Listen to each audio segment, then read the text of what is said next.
او آخره کې معاتبه ده. معاتبه ځان ملامته کول، ځان ملامته کول.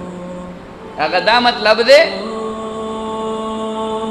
چې کینا او دې ته سوچ وکړه چې دا ګناه ما وکړه، د خدای دا نعمتونه څومره دي، ماړه دننه ضمیر شته که نشته؟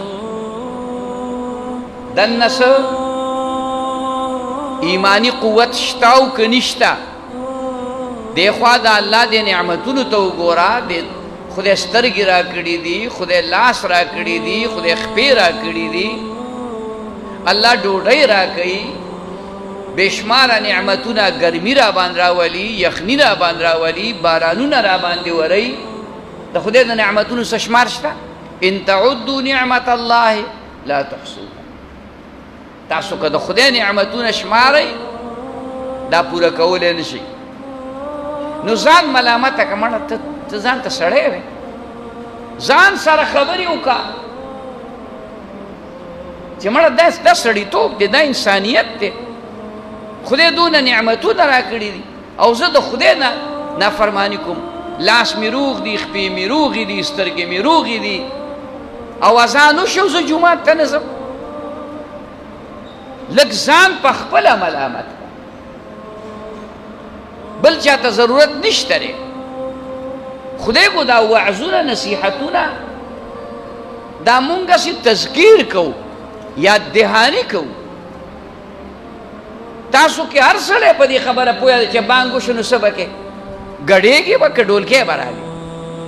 نه، بانګ وشو بس د دنیا کارونه دا ما او تا سر ته ونه رسول، هر چا نه به دا نیمګړې پاتې کېږي. اوس خو زه پلار سره غم دی که دا کار ونه کړمه، منډه ترله ونه وامه، دا بچي مې دولت مړ کېږي. خو که تا بېګاله مړ کړي نو بیا به څه کوې؟ دا بچي به دې څه کوي؟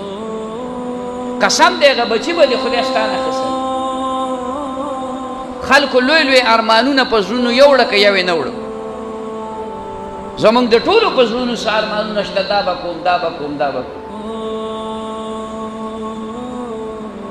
الحمدلله زمونږ په زړه، زه د تخپل ویم، زما په زړه دا ارمان دی چې دا مدرسه جوړه کړم، زما په زړه دا ارمان دی چې چاته کښېنوه